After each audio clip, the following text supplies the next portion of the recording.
UPSC scientist में आपका स्वागत है। आज हम 6 नवंबर 2025 का करंट अफेयर्स करेंगे। इसमें हम सबसे पहले देखेंगे एडिटोरियल्स। दो मुख्य एडिटोरियल्स हैं। पहला है कि सड़क हादसे। रिसेंटली हमने रोड एक्सीडेंट की संख्या में काफ़ी वृद्धि देखी है और उसके मामले में भारत का बहुत ही शर्मनाक रिकॉर्ड है, उसके बारे में बात करेंगे। और अमेरिका में जो चुनाव हुए रिसेंटली, कुछ मेयर के चुनाव हुए हैं, कुछ प्रांतों में गवर्नर के चुनाव हुए हैं। उन चुनावों में ट्रंप की जो पार्टी है उसको हार मिली है, उसका विश्लेषण करेंगे। और साथ ही हम देखेंगे कि जियोथर्मल एनर्जी क्या होता है। ये इन्वायरमेंट और साइंस एंड टेक्नोलॉजी दोनों में कवर अप होता है। फिर हम देखेंगे ब्लैक होल का विलय और हॉकिंग का नियम। ध्यान रहे कि ब्लैक होल हम कल भी देखा था। कल ब्लैक होल का कॉन्सेप्ट था, वो था क्वांटम ग्रेविटी से रिलेटेड था। और आज ये कॉन्सेप्ट है वो मुख्य रूप से ग्रेविटेशनल वेव्स, जो गुरुत्वाकर्षण तरंगे हैं, उससे संबंधित है। आज साथ ही हम स्पेस टाइम फैब्रिक की बात करेंगे, जो कि अंतरिक्ष से संबंधित मुद्दों को समझने के लिए एक महत्वपूर्ण कॉन्सेप्ट है। और फिर हम देखेंगे कोप 30 जो कि यूनाइटेड नेशन, जो यूएन की जो क्लाइमेट चेंज के लिए जो कॉन्फ्रेंस होती है, UNFCCC, उसके संदर्भ में उसकी 30वीं बैठक होने वाली है ब्राज़ील के बेलेम शहर में। उसके संदर्भ में ब्राज़ील के राष्ट्रपति है लुला डी सिल्वा, उन्होंने एक आर्टिकल लिखा है, तो उसके बारे में बात करेंगे। कुछ पॉजिटिव एस्पेक्ट दे रखे हैं। और साथ ही हम न्यायालय की अवमानना और एआई गाइडलाइंस के बारे में भी बात करेंगे। न्यायालय की अवमानना के बारे में एक पूरा टेक्स्ट है, उसके बारे में देखेंगे। और एआई गाइडलाइन भारत सरकार ने कल जारी की है, उसके संदर्भ में हम देखेंगे। इसी के साथ आज का डिस्कशन हम कंप्लीट करेंगे।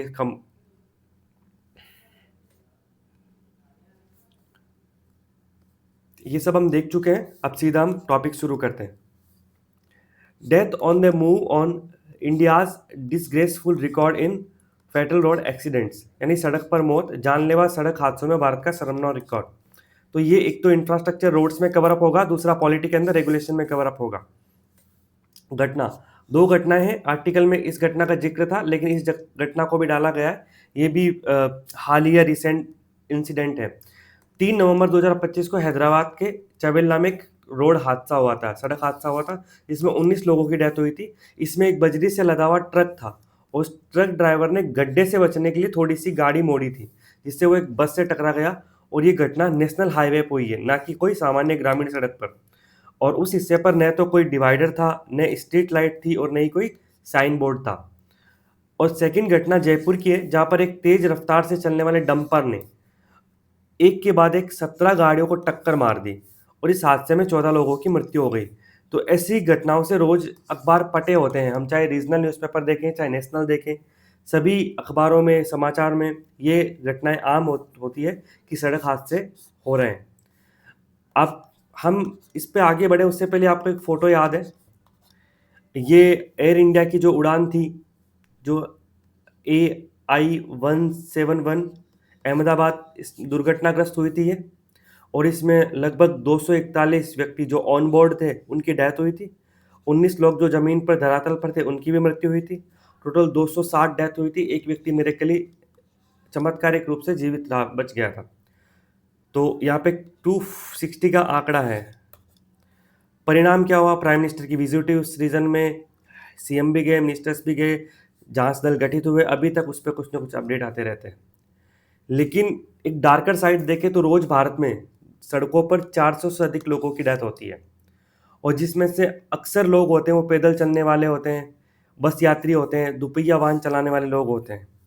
यानी अगर मोटा मोटी देखें तो पूरे दिन में इतनी घटनाएं होती है जितनी कि एक ट्रांस कॉन्टिनेंटल फ्लाइट के क्रैश होने के बराबर है वो। तो इससे आप समझ गए होंगे कि कितनी बड़ी बात है सड़क हादसों में जो डेथ्स होती है। 400 लोगों की डेथ हो रही है, एक फ्लाइट क्रैश होने के बराबर है डेली।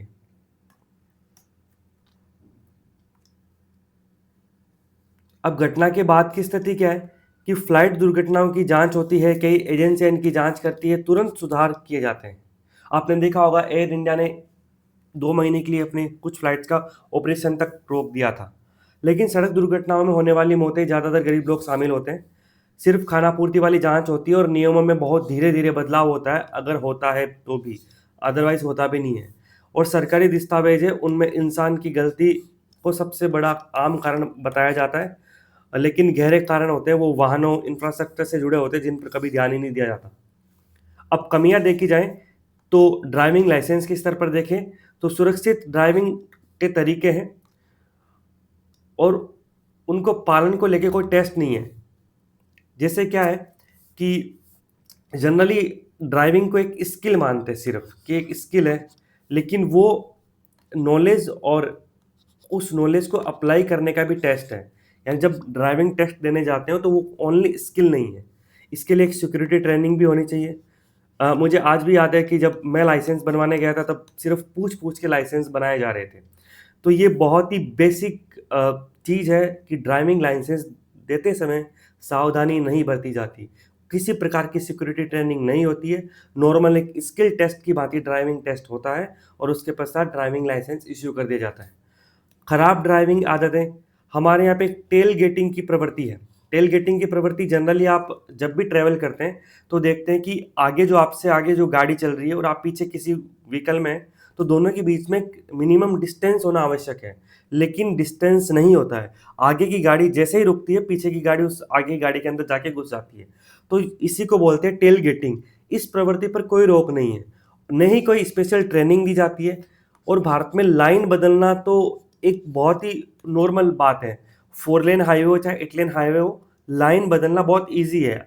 उसको बिना किसी नियम के आधार पर लाइन बदल ली जाती है, जिस पे चालान वगैरह भी नहीं होते सामान्यतः। और गलत साइड में ड्राइविंग करना ये सबसे बड़ा हादसों का कारण बनता है। तो इसके अतिरिक्त अन्य क्या कमी है इंफ्रास्ट्रक्चर की? जगह-जगह गड्ढे हैं, मानकों का पालन नहीं होता ट्रैफिक नॉर्म से उनका। देखिए जो अभी जयपुर से कुछ दिन पहले जोधपुर में एक घटना हुई थी, जिसमें एक ट्रैवलर था, वो सीधा एक ट्रक में जाके घुस गया और ट्रक खड़ा था वहाँ पे।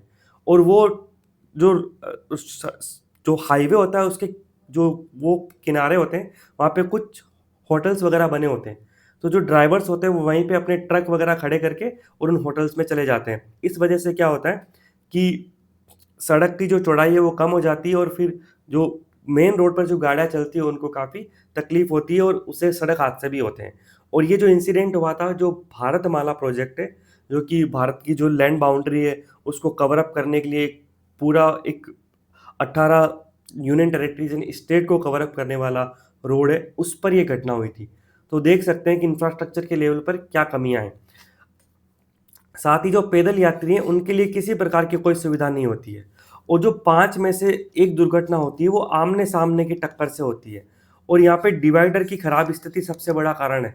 अगर डिवाइडर होगा तो आमने-सामने की घटनाएँ नहीं होगी या बेहद कम होगी।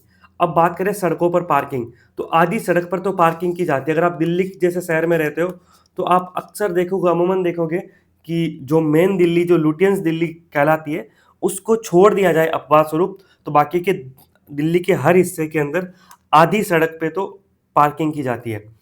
और ट्रैफिक पुलिस की बात की जाए तो यहाँ नियामक के स्थान पर डराने वाले, सामान्यतः क्या होता है कि बहुत सारे हादसे सड़क हादसे इसलिए भी हुए हैं कि जो वाहन चालक हैं वो ट्रैफिक पुलिस या फिर आरटीओ वालों को देखकर ही डर जाता है और डर के वो हड़बड़ी में सड़क हादसे हो जाते हैं। पुलिस का काम नियामक का है, नहीं कि डराने वाले का। इसके साथ ही इलाज की कमी, अब ट्रॉमा सेंटर और अस्पताल दूर होता है और जाम लग जाता है, उसकी वजह से भी कई जो हताहत होते हैं सड़क हादसों में उनकी जान चली जाती है।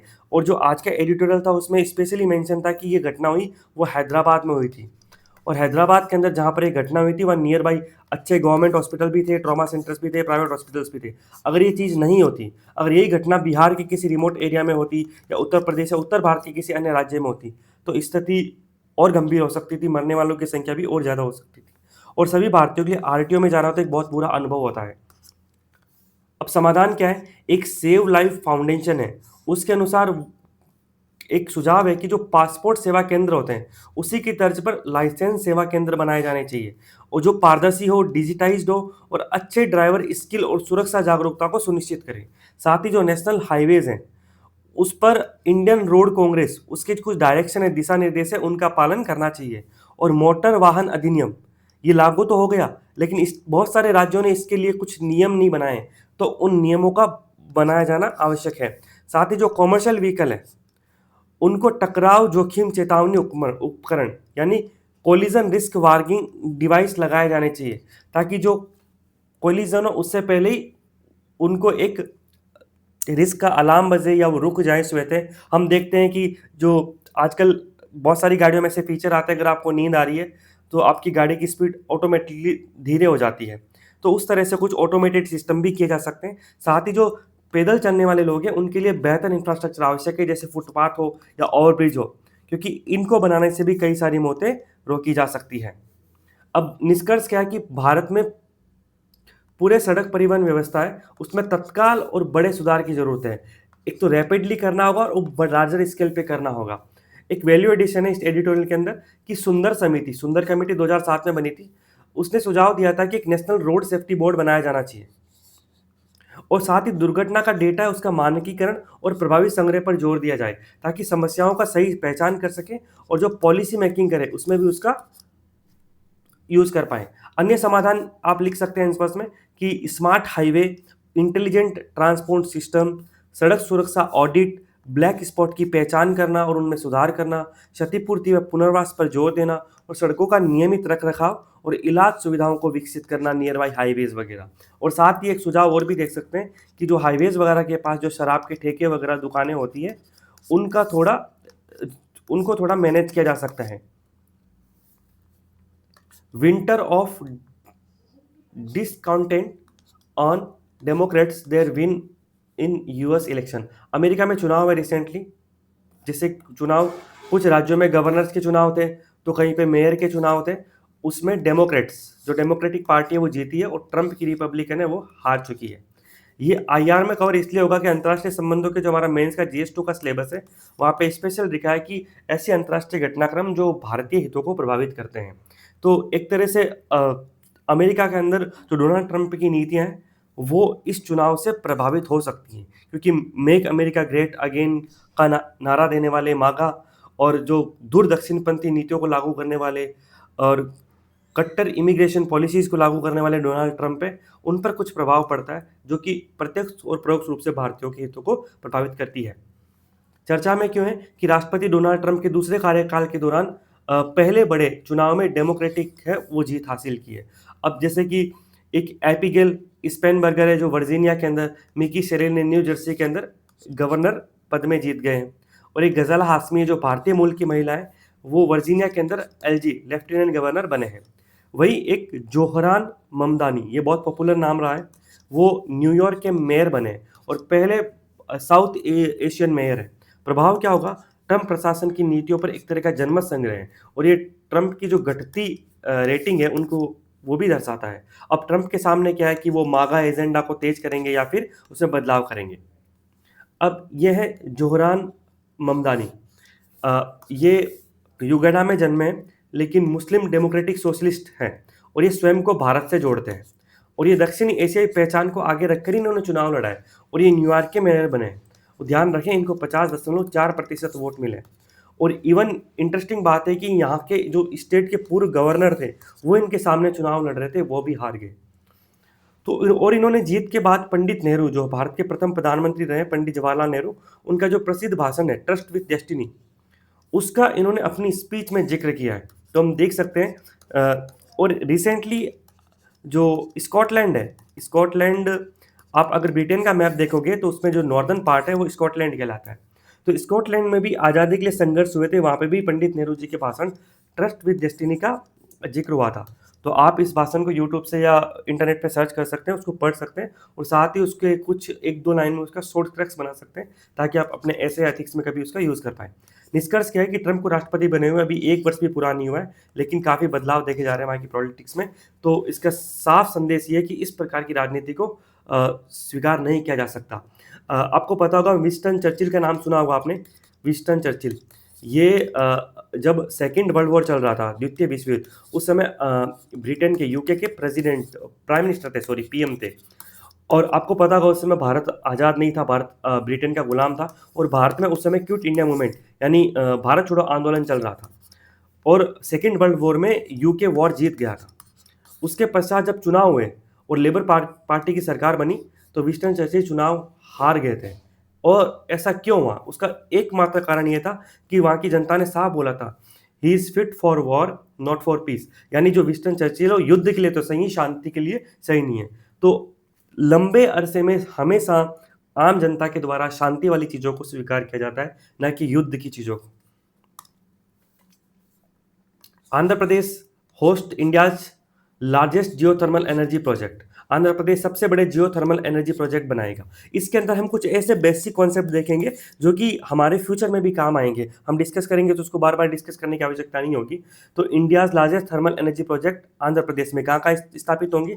अराकू वैली और विशाखापत्तनम, दो लोकेशन पर होंगे। देखिए, ये GS3 में हमारा इन्वायरमेंट और साइंस एंड टेक्नोलॉजी दोनों सेगमेंट में कवर होगा।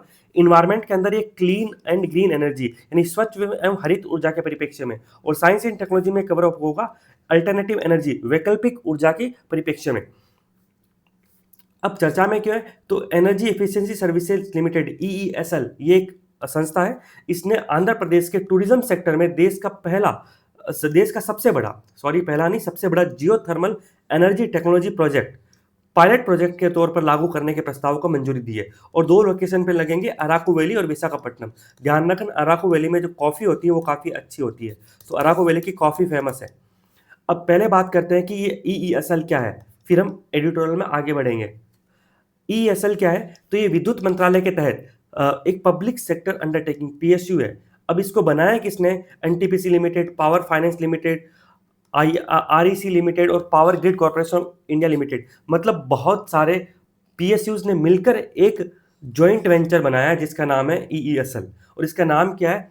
एनर्जी इफिशियंसी के लिए काम करता है। और ये विद्युत मंत्रालय के अंदर, ध्यान रखना, कभी भी जब ऊर्जा दक्षता की बात होती है तो हमें हमारे दिमाग में आता है कि MNRE यानी जो नवीकरणीय ऊर्जा मंत्रालय, उसके बारे में हमारा विचार आएगा। लेकिन नहीं, जो एनर्जी इफिशियंसी सर्विसेज लिमिटेड है वो मिनिस्ट्री ऑफ पावर, विद्युत मंत्रालय के अंतर्गत है। और साथ ही ये ऊर्जा दक्षता परियोजनाओं को लागू करता है, जैसे उजाला योजना। याद होगा, पहले बिजली के बिल के साथ 2-2 LED बल्ब दिए जाते थे, ताकि आपके घर में जो 100 वाट का बल्ब लगा है उसको हटाएं और LED बल्ब लगाएं।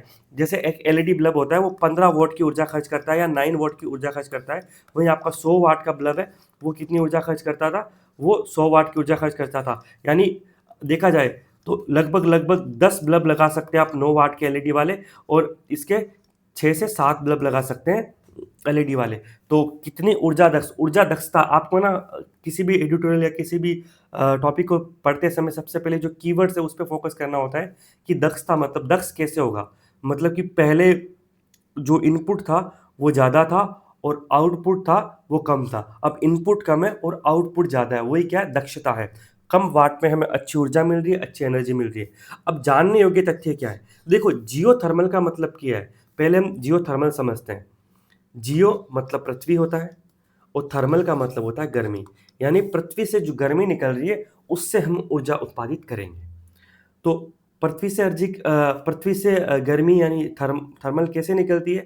तो एग्जांपल देखो, आप कभी कभी हिमाचल प्रदेश के मणिकरण में गए होंगे या तपोवन बद्रीनाथ गए होंगे, तो आपने आपने देखा होगा कि कई ऐसे रिलीजियस प्लेसेस हैं वहाँ पे अगर आप जमीन से गर्म पानी निकल रहा होता है और वहाँ पे नहाने से चर्म रोग दूर हो जाते हैं। तो इसलिए होते हैं कि जो पानी निकलता है उसमें सल्फर की मात्रा होती है, और सल्फर की मात्रा की वजह से है वो सल्फर की मात्रा की वजह से वो चर्म रोग ठीक हो जाते हैं। ये तो एक अलग बात हो गई, लेकिन ज़मीन के अंदर से गर्मी कहाँ से निकल रही है? तो आपको पता होगा, हमारी भूगर्भ में मैग्मा है, आप पृथ्वी की आंतरिक संरचना आप समझते हो, तो वहीं से गर्मी बाहर आती है, तो उसी को भूताप बोलते हैं। और भारत में पूगा घाटी, लद्दाख, मणिकरण हिमाचल प्रदेश, बद्रीनाथ और तपोवन उत्तराखंड में, तातापानी छत्तीसगढ़ में और सूरजकुंड झारखंड में। यहाँ ध्यान रखना, सूरजकुंड हरियाणा में भी है, नेशनल पार्क है, एक तरह से वेटलैंड भी है वो। लेकिन सूरजकुंड, अगर बात होगी गीज़र की, इन सबको गीज़र कहा जाता है क्योंकि गर्म पानी के झरने हैं, ज़मीन से गर्म पानी निकलता है इनसे। तो इसी जो अब इससे आप समझ में आ गया होगा कि जियोथर्मल क्या होता है। अब इसी को अब एनर्जी में बदलेंगे, लेकिन इससे पहले हम एक कॉन्सेप्ट समझते हैं कि ऊर्जा बनती कैसे है। देखिए, आप जितनी भी ऊर्जा हमारे सामने है, सब ऊर्जा का स्रोत क्या है? वो स्रोत है टरबाइन।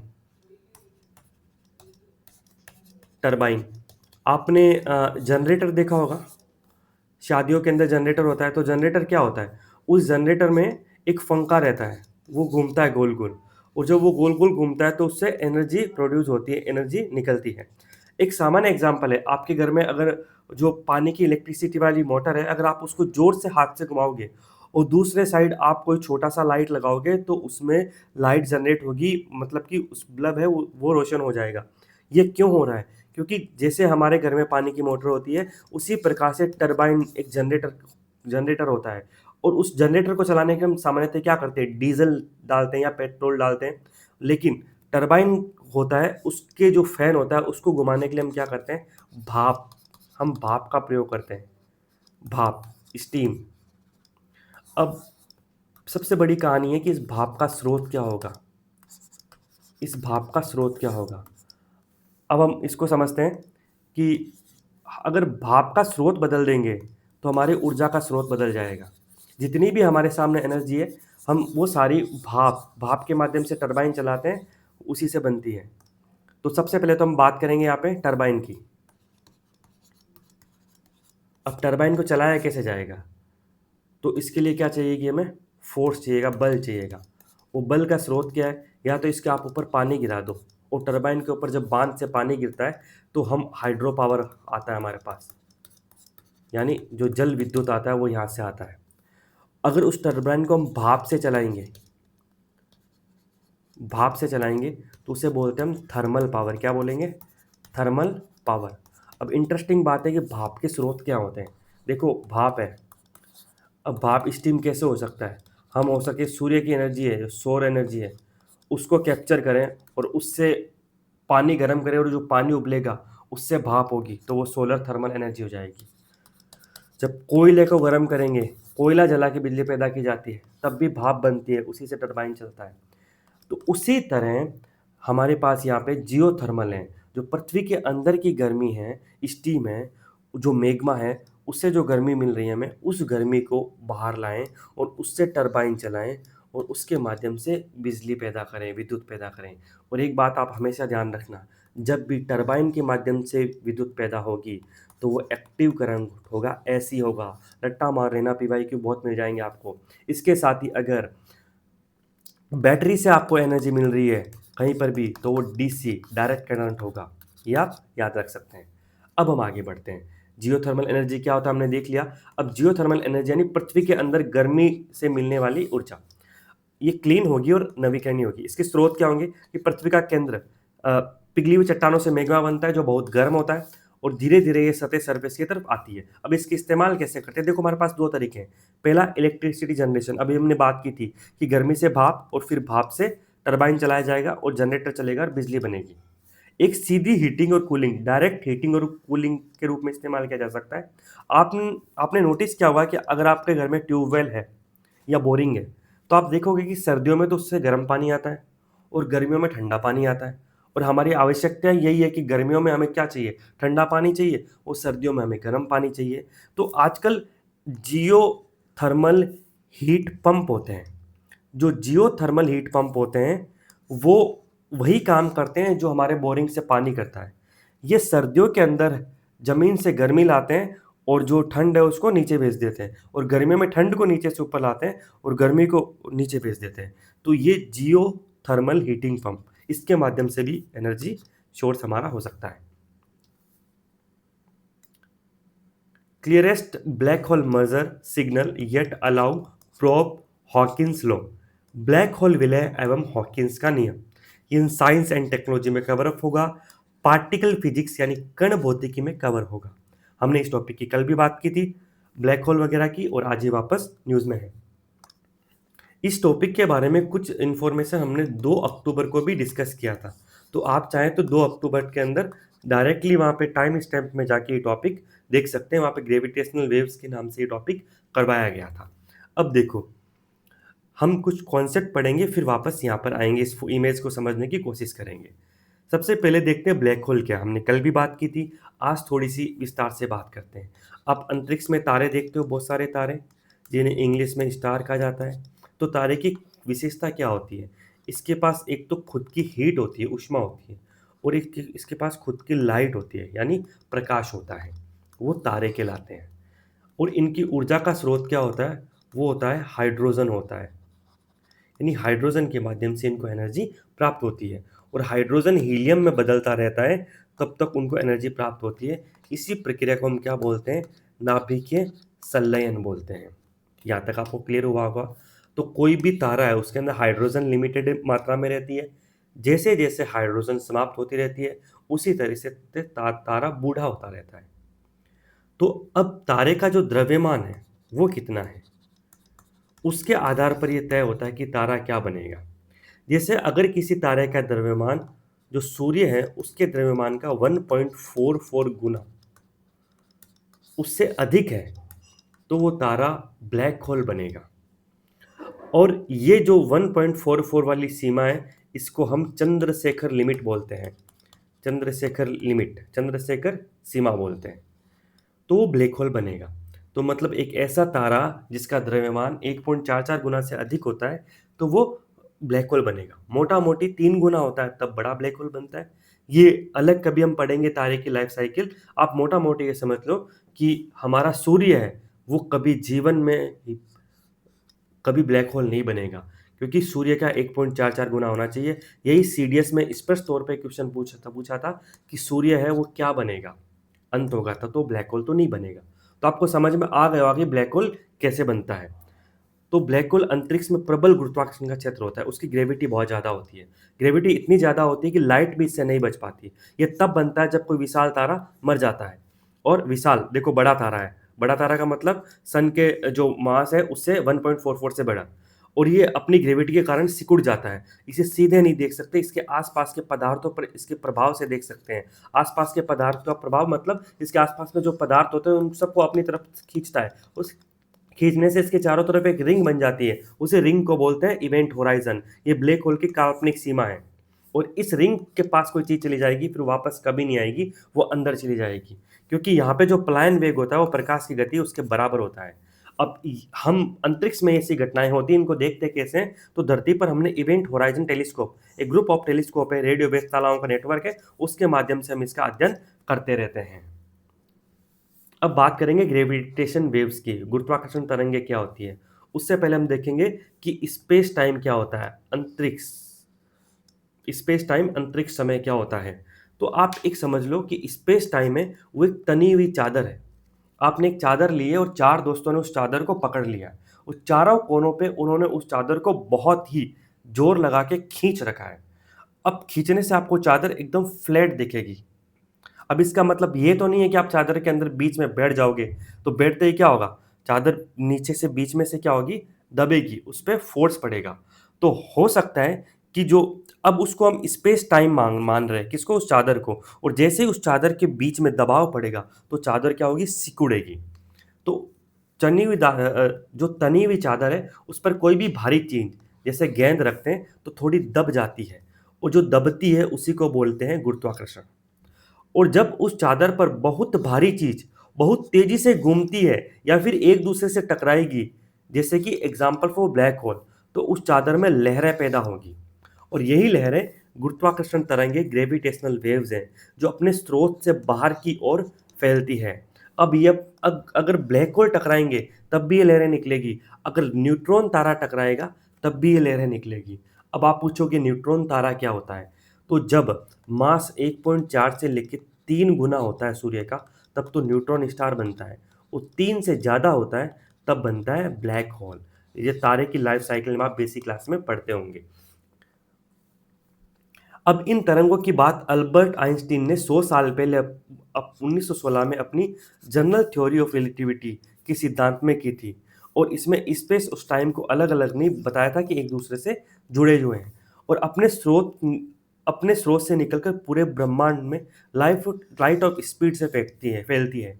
जो ये ग्रेविटेशन वेव्स हैं, ये मतलब कि प्रकाश की गति से फैलती है, और इसकी पहली खोज वैज्ञानिकों ने 2015 में दो ब्लैक होल के टकराने से ऐसी तरंगों के माध्यम से की थी। अब देख लो, 100 वर्षों बाद इनकी पुष्टि हो पाई थी।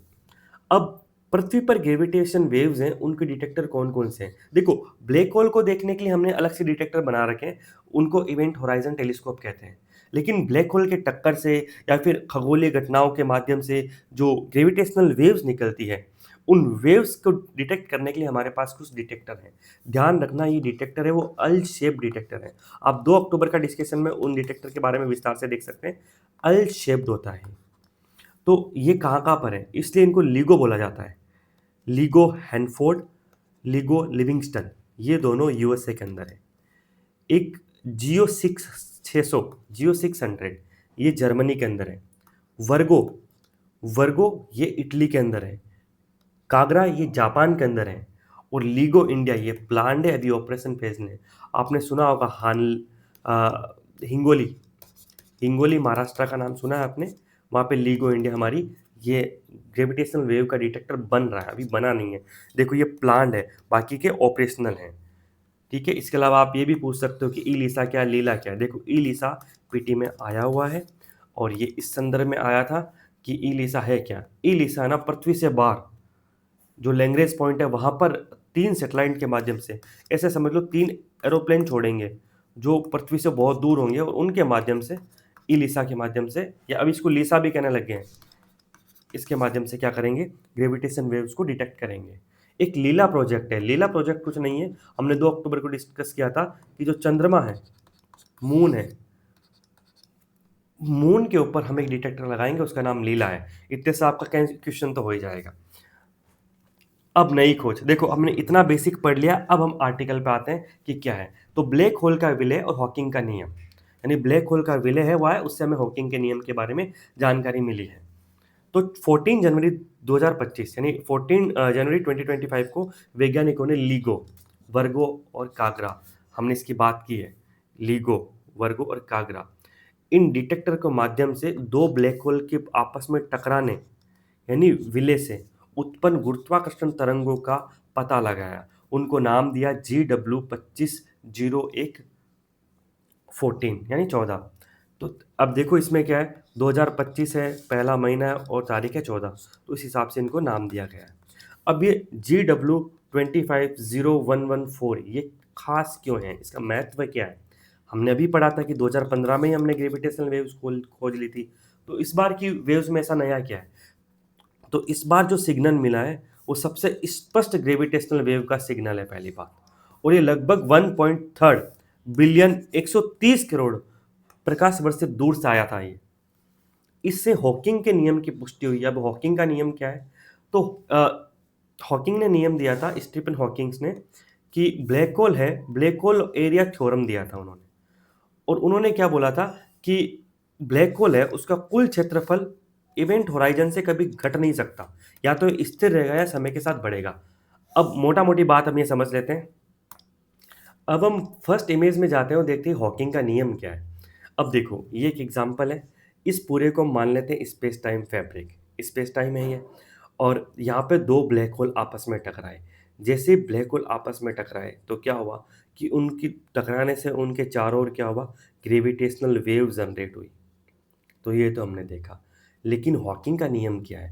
हॉकिंग का नियम ये बोलता है कि जैसे ये ब्लैक होल, एक ब्लैक होल ए है और ये ब्लैक होल बी है। अब ब्लैक होल ए है, इसकी जो परिधि है वो मान लेते हैं 5 है, और ब्लैक होल बी है, इसकी परिधि है वो भी मान लेते हैं हम 5 है। तो परिधि मतलब ये इवेंट होराइजन है, हमने देखा था ब्लैक होल की बाउंड्री। अब हॉकिंग का नियम ये बोलता है कि अगर ये दोनों ब्लैक होल टकराएंगे तो इसका जो वापस इनका जो इवेंट होराइजन बनेगा वो 10 या उससे अधिक होगा, मतलब कि बराबर होगा या बड़ा होगा, कम कभी नहीं हो सकता। यही हॉकिंग का नियम है, और अभी जो हमें ग्रेविटेशनल वेव्स मिली है उससे इसी की पुष्टि हुई है।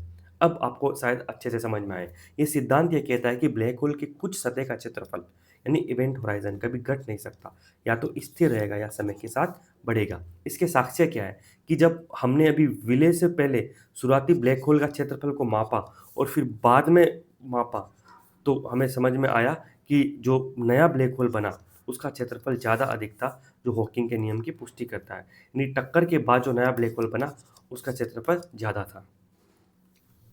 अन्य खोज, अब इसमें एक रिंग डाउन की पुष्टि भी हुई है। अब रिंग डाउन क्या है कि अब सिंपल सा, आप घंटी बजाई है आपने कभी, जैसे ही आपने घंटी पर हथौड़ा मारा तो क्या हुआ, घंटी में कंपन होता है, टन की आवाज़ आती है काफ़ी देर तक, और धीरे धीरे वो आवाज़ रुक जाती है। क्यों होता है कि उससे जो अपनी एडिशनल एनर्जी होती है वो बाहर फेंकती रहती है घंटी, ताकि शांत होकर अपनी स्थिर स्थिति में वापस आ जाए। ऐसा ही होता है। तो सामान्यतः जब 2 ब्लैक होल भी आपस में टकराते हैं ना और नया ब्लैक होल बनता है, तब वो अशांत रहता है, एक दूसरे में मर्ज होने में उसमें टाइम लगता है।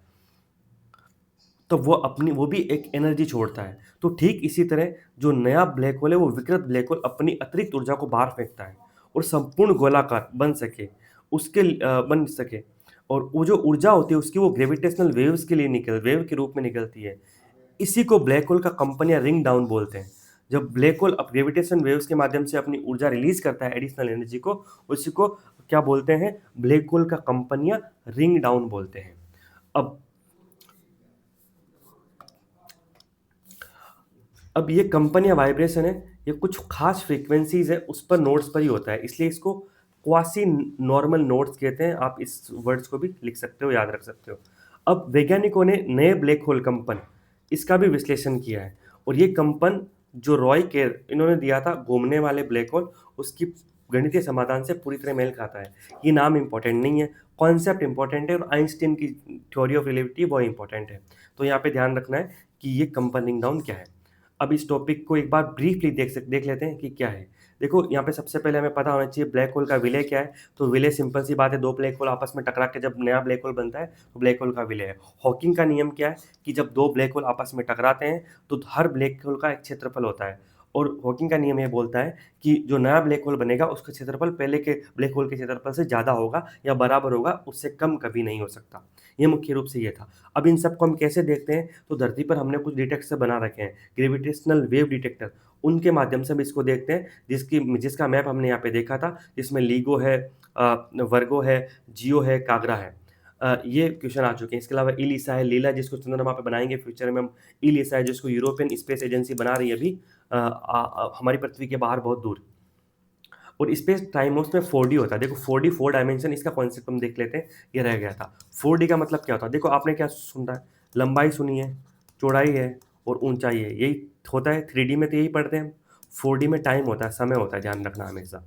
जैसे कि आपके हाथ में मोबाइल है, आप उसको पकड़ सकते हो तो आप उसकी लंबाई चौड़ाई ऊंचाई सब देख सकते हो, लेकिन एक आपके घर में आपकी फोटो लगी हुई है, आपके लैपटॉप में स्क्रीन पे आपकी पिक्चर लगी हुई है, आप उसकी लंबाई चौड़ाई देख सकते हो, पर आप उसकी हाइट नहीं, उसका उभार नहीं देख सकते। जैसे आपका 3D व्यू आप उसको नहीं देख सकते। तो 3D में क्या आता है? लंबाई चौड़ाई ऊंचाई तीनों डायमेंशन आते हैं, लेकिन जब टाइम जुड़ता है तो वो क्या होता है? 4D डायमेंशन हो जाता है। आपने 4D प्रिंटिंग सुना होगा, 4D प्रिंटिंग। आपका एक टास्क है कि 4D प्रिंटिंग का एक यूट्यूब से कोई वीडियो सर्च करोगे, जब लगभग 2-3 मिनट का या 20-30 सेकंड का रील्स भी देख लेना, आपको पता चलेगा 4D क्या होता है। कि टाइम के साथ किसी पदार्थ में चेंज होता था वो 4D होता है, उसमें टाइम एक डायमेंशन होता है। इसके साथ कंपन का भी आपको ध्यान रखना है। रिंग डाउन क्या होता है? इसी से जुड़ा हुआ है, क्योंकि जब ब्लैक होल की खोज हुई तो यूपीएससी ने क्वेश्चन पूछा था सिंगुलरिटी क्या है। तो ब्लैक होल है, उसमें यूनिडायमेंशनल होता है, सारी चीज़ें एक ही पॉइंट पे जाके मिलने लग जाती है और सभी उसी के अंदर समाहित होती है, तो वहाँ पे सिंगुलरिटी का कॉन्सेप्ट आता है। तो आपको ये कुछ कीवर्ड्स हैं वो ध्यान रखना है, बेसिक ही आएगा। ग्रेविटेशनल वेव बार बार न्यूज़ में रहा है तो उसके बारे में हमने डिटेल में डिस्कस किया है, वो आपको ध्यान रखना है। अब COP30 और जलवायु परिवर्तन में ब्राज़ील का पक्ष। तो ब्राज़ील के राष्ट्रपति हैं लुला डी सिल्वा, उन्होंने ये आर्टिकल लिखा है। चर्चा में क्यों? United Nation climate change conference UNF triple C है, उसकी बैठक हो रही है। कहाँ पर हो रही है? ब्राज़ील के बेलम में हो रही है। 30वीं बैठक है, तो COP30 का गया है। ब्राज़ील के राष्ट्रपति ने एक लेख लिखा, वो ये बोल रहे हैं कि इसे वो ट्रुथ ऑफ कॉप बनाना चाहते हैं। वो बोल रहे हैं कि भाषण की बजाय ठोस कार्यवाही पर ध्यान केंद्रित किया जाएगा। और ये अमेज़न के वर्षावन, जिसको पृथ्वी का फेफड़े बोलते हैं, वहाँ पर हो रहा है। तो दुनिया के नेता, वैज्ञानिक, कार्यकर्ता वो अमेज़न के जंगलों, नदियों, वहाँ की वास्तविक स्थिति को देखें। और जलवायु संकट से निपटने के लिए संसाधनों की ज़रूरत है ग्लोबल साउथ को, इसके बारे में उन्होंने विशेष जिक्र किया है। उन्होंने कहा साझी लेकिन अलग अलग जिम्मेदारियों का सिद्धांत नॉन नेगोशिएबल है, वो ये common but differential responsibility CBDR। अब ब्राज़ील ने क्या किया है? तो पिछले 2 वर्षों में अमेज़न वर्षा वनों की जो वृक्षों की कटाई थी उसको आधा कर दिया है। इसके साथ ही जंगलों को बचाने के लिए ट्रॉपिकल फॉरेस्ट फॉरएवर फैसिलिटी नामक एक नई पहल शुरू की है। ये एग्ज़ाम पर्सपेक्टिव से इम्पोर्टेंट है, जिसमें एक फंड है जिसमें ब्राज़ील $1 बिलियन का निवेश कर रहा है। साथ ही ब्राज़ील ने अपना NDC पेश किया, जिसमें इमिशन है वो 59 से 67 तक कम कर रहे हैं। और ब्राज़ील की 88% बिजली है वो रिन्यूएबल एनर्जी से आती है। वैसे तो ब्राज़ील के बारे में फैक्ट इंपॉर्टेंट नहीं है, पर ब्राज़ील ब्रिक्स का सदस्य है और हमारा एक इम्पोर्टेंट अलाई है। ये बेसिकली G4 में भी है, ब्रिक्स में भी है और IBSME है। तो भी थोड़ा सा उनके प्रेसिडेंट का आर्टिकल लिखा हुआ है, तो हल्की सी इन्फॉर्मेशन है, थोड़ी आप याद रख पाओ तो। एक तो ये ध्यान रखनी है कि लगभग 80% से ज़्यादा है, और एक ये TFFF ये तो आने लायक है। और अमेजन की वृक्षों की कटाई आधी हो गई है पिछले 2 वर्षों में, ये कॉमन स्टेटमेंट बन सकता है। अब सुझाव क्या है कि बेलम में वो चाहते हैं कि भूख, गरीबी, जलवायु पर घोषणा, declaration of on hunger, poverty और क्लाइमेट पर लॉन्च की जाए, क्योंकि जलवायु परिवर्तन के खिलाफ लड़ाई में सबसे बड़ी भूख की लड़ाई जुड़ी हुई है। और ग्लोबल गवर्नेंस में सुधार चाहते हैं कि यूएनएससी वो पंगु हो गया है। तो वर्तमान में जो मल्टीलेटरल सिस्टम है, बहुपक्षीय प्रणाली है, उसके लिए कुछ अल्टरनेट चाहते हैं। वो कहते हैं कि COP30 में जो UNG है, उससे जुड़े एक संयुक्त राष्ट्र जलवायु परिवर्तन परिषद, यूएन क्लाइमेट चेंज काउंसिल के निर्माण का प्रस्ताव भी ब्राजील रखेगा इसमें। और वो कहते हैं कि अब घोषणा का युग समाप्त हो गया, एक्शन प्लान का समय आ चुका है। What is constitutes as contempt of court in India, न्यायालय की अवमानना क्या है, ये पॉलिटिकल गवर्नेंस में कवर अप होगा। चर्चा में क्या है कि भारत के मुख्य न्यायाधीश और सुप्रीम कोर्ट के खिलाफ अभी काफ़ी अपमानजनक टिप्पणियां हुई है, और इससे अदालत के जो अधिकार है, अथॉरिटी है, और जो एडमिनिस्ट्रेशन ऑफ जस्टिस है, उस पर बाधा है। तो अवमानना का उल्लेख संविधान में कहाँ पर, एक तो अवमानना का उल्लेख संविधान के अनुच्छेद 19(2) में है, जो अभिव्यक्ति की आज़ादी है उस पर उचित प्रतिबंध लगाने के रूप में किया गया है, प्रिंसिपल रिस्ट्रिक्शन। और आर्टिकल 129 के लिए सुप्रीम कोर्ट के पर्सपेक्टिव में, और 2015 के पर्सपेक्टिव में हाई कोर्ट के संदर्भ में किया गया है। दो बातें यहाँ पे इन दोनों अनुच्छेद में, पहला ये अभिलेख न्यायालय होंगे, यानी रिकॉर्ड ऑफ रिकॉर्ड होगा, ROR होगा। दूसरा क्या होगा, अवमानना के लिए दंड देंगे। ध्यान रखना, संविधान में अवमानना को परिभाषित नहीं किया गया है। आई रिपीट अगेन, भारत के संविधान में अवमानना को परिभाषित नहीं किया गया है। कोर्ट ऑफ रिकॉर्ड की बात करें तो अभिलेख न्यायालय, ये अनुच्छेद 129 और 215 दोनों में है, हाईकोर्ट सुप्रीम कोर्ट दोनों के अंदर है। अब कोर्ट ऑफ रिकॉर्ड का मतलब क्या है कि इनके जो फैसले हैं वो भविष्य के संदर्भ में रेफरेंस के लिए सुरक्षित रखे जाते हैं। इसलिए कभी कभी जो जेरें होती है वो बहुत जल्दी इसलिए समाप्त हो जाती है कि समान मामले में सुप्रीम कोर्ट के फैसले को कोर्ट कर दिया जाता है, और उसको हाई कोर्ट मान लेते हैं, लोअर कोर्ट मान लेते हैं। और कंटेम्प्ट ऑफ कोर्ट को परिभाषित किस में किया गया है, तो कंटेम्प्ट ऑफ कोर्ट एक्ट 1971 में किया गया है। इसमें दो तरह की कंटेम्प्ट ऑफ कोर्ट, एक सिविल है और एक क्रिमिनल है। सिविल धारा 2B में है, और क्रिमिनल धारा 2C में है। सिविल में कोई निर्णय, डिग्री, आदेश वगैरह है, उसकी जानबूझकर अवज्ञा करना है, जानबूझकर उल्लंघन करना है, तो नागरिक है। और आप ऐसी सामग्री को प्रकाशित कर रहे हो, यहाँ पे उसको बोलकर, लिखकर या इशारों में, तस्वीरों में कोई काम कर रहे हो, तो वो फिर क्रिमिनल होता है। और ये कब होगा, जब आप अदालत को कलंकित करने का प्रयास कर रहे हो, या कोई न्यायिक कार्यवाही में पूर्वाग्रह रख रहे हो, हस्तक्षेप कर रहे हो, या फिर न्याय प्रशासन में बाधा डाल रहे हो। अब कार्यवाही कैसे शुरू हो गया, तो supreme court, high court suo motu संज्ञान ले लेगा, स्वतः संज्ञान ले लेगा। और अगर ऐसा नहीं होगा तो कोई तीसरा पक्ष भी याचिका दायर कर सकता है। इसके लिए सहमति लेनी पड़ती है, किसकी, सुप्रीम कोर्ट में आएगा तो अटॉर्नी जनरल ऑफ इंडिया से, जो भारत का महान्यायवादी है, उनसे, और हाईकोर्ट के संदर्भ में एडवोकेट जनरल से। अब आलोचना क्या है कि निष्पक्ष आलोचना बनाम अवमानना। तो ये अश्विनी कुमार घोष मामला था, उसमें यह कहा गया था कि आलोचना है वो निष्पक्ष होनी चाहिए, ठीक है, लेकिन एक सीमा के अंदर रहनी चाहिए। अब शक्ति का सावधानी से उपयोग, एक अनिल रतन सरकार वाद है, उसमें बोला था कि जो शक्ति है उसका प्रयोग है ना, सावधानी से हो, केवल जब स्पष्ट उल्लंघन हो तभी अवमानना की शक्ति का प्रयोग किया जाए। और MV जयराजन बनाम केरल वाद में सुप्रीम कोर्ट ने क्या कहा था कि अपमानजनक भाषा और आपराधिक अवमानना, मतलब अपमानजनक भाषा हो तभी आपराधिक अवमानना हो, क्योंकि अपमानजनक भाषा है वो न्याय प्रशासन में बाधा डालती है। और अवमान का उद्देश्य, ये षणमुगम लक्ष्मी नारायण वाद है 2025 का लेटेस्ट, इसमें कहा गया था कि अवमानना के लिए दंडित करने का मुख्य उद्देश्य न्याय प्रशासन सुनिश्चित करना है। मीन अवमानना का उद्देश्य न्याय प्रशासन सुनिश्चित करना है, न कि किसी व्यक्ति विशेष को दंड देना या उसको नीचा दिखाना, इस तरह का। आगे की राय क्या है, अदालतों के काम की लोकतांत्रिक तरीके से आलोचना करना गलत नहीं है। हालांकि समझने की जरूरत है कि न्यायपालिका राज्य की प्राथमिकताएं तय करने में महत्वपूर्ण भूमिका निभा रही है, ताकि न्याय प्रशासन की पवित्रता बनी रहे। और राज्य और नागरिक दोनों को ये समझने की आवश्यकता है कि किसी तरह की गलत बयानबाजी न केवल अवमानना होगी, बल्कि लोकतांत्रिक सिद्धांतों के लिए भी हानिकारक होगी। अगर आप ज़्यादा अवमानना करता है तो ये दर्शाता है कि आप अपने जो डेमोक्रेटिक इंस्टीट्यूशन है उनके प्रति कितने सजग हैं, उनका कितना सम्मान करते हैं, और जिससे जो वास्तविक न्याय है, यानी अन्याय को खत्म करना है, उसमें बाधा आएगी। AI के लिए कुछ गाइडलाइंस है पॉलिटिकल गवर्नेंस में, आप पढ़ लेना, फैक्चुअल है, क्योंकि वीडियो काफ़ी लंबा होता है और हम चाहते हैं कि वीडियो लंबा नहीं हो। तो मिनिस्ट्री ऑफ IT है, METI, उन्होंने एक गवर्नेंस गाइडलाइन चालू की है, जो इंडिया AI मिशन है, उसी के अंतर्गत ये गाइडलाइंस है, जिसमें 7 स्तंभ है और 6 सिफारिश हैं। आप इनको रीड कर लेना, बस इसमें कुछ है नहीं। अब बात करें सोचना जरूरी है सेगमेंट की, तो QS वर्ल्ड यूनिवर्सिटी रैंकिंग 2026, चीनी यूनिवर्सिटीज और QS रैंकिंग में अब एशिया में टॉप पर आ गई है, भारत पिछड़ गया है। अगर पिछले 2 एडिशन देखें, 2024 और 25 के एडिशन में भारत की रैंकिंग, भारत की यूनिवर्सिटीज है वो चीन से ज़्यादा थी, लेकिन अब चीन की यूनिवर्सिटीज ज़्यादा हैं। और टॉप 100 में भारत की 7 इंस्टीट्यूशन है। आईआईटी दिल्ली 59 पर है, उसके बाद जो कि 2025 में 44 पर थी, इसका भी स्थान है वो नीचे किसका है। फिर आईआईएससी बेंगलुरु है, आईआईटी मद्रास है, बॉम्बे है, खड़गपुर है, कानपुर है। और चीन है उसकी टॉप 100 में 25 यूनिवर्सिटीज आ गई है और भारत की 7 है। तो थोड़ा सोचने का विषय हमें इस क्षेत्र में काम करना चाहिए। और 2026 की रैंकिंग में टॉप 10 में हांगकांग, सिंगापुर और चीन की यूनिवर्सिटी उनका दबदबा है। देख लो, अब इंटरेस्टिंग बात देखो, हांगकांग, सिंगापुर, चीन की यूनिवर्सिटी ये कहाँ पर है? ये ईस्टर्न हेमिस्फीयर में, मतलब पूर्वी गोलार्ध में है। अब देख लो, पश्चिमी गोलार्ध वेस्ट की यूनिवर्सिटी जैसे कि यूके है, ऑक्सफोर्ड वगैरह, या यूके की है, यूएसए की यूनिवर्सिटीज़ हैं, उनका बोलबाला धीरे धीरे कम हो रहा है, आप देख सकते हो। लोकसभा में विपक्ष नेता राहुल गांधी जी हैं और उन्होंने हरियाणा में एच फाइल्स नाम से कुछ डॉक्यूमेंट जारी किया और वोट चोरी का आरोप लगाया है और कहा है कि सरकार इसी दोनों इसमें शामिल है।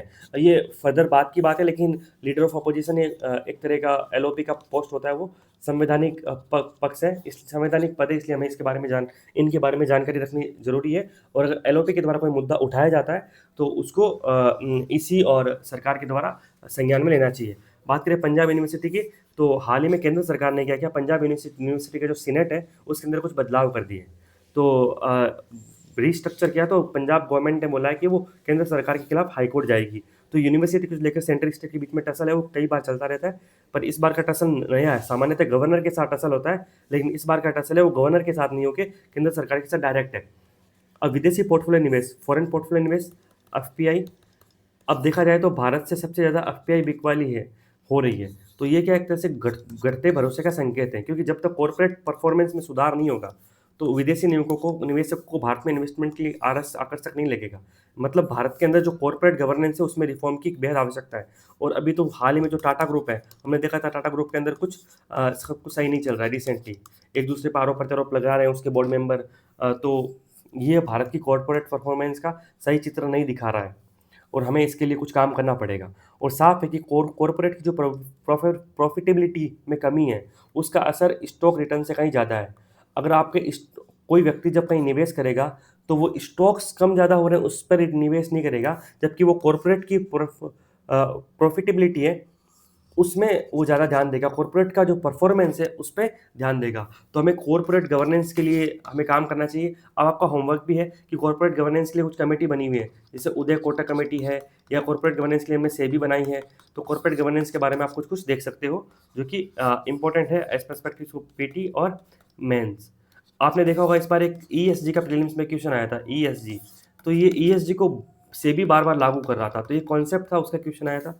हम जहाँ पे भी बात करें पूरे आर्टिकल में बहुत सारे फैक्ट्स भी आते हैं, लेकिन आपको हमेशा ध्यान रखना है कि फैक्ट्स बहुत सारे होंगे पर कॉन्सेप्ट एक ही होगा, तो कॉन्सेप्ट ध्यान रखें। न्यायालय की अवमानना क्या, वो एक कॉन्सेप्ट है, उसके बारे में हमने 4 केस पढ़े हैं।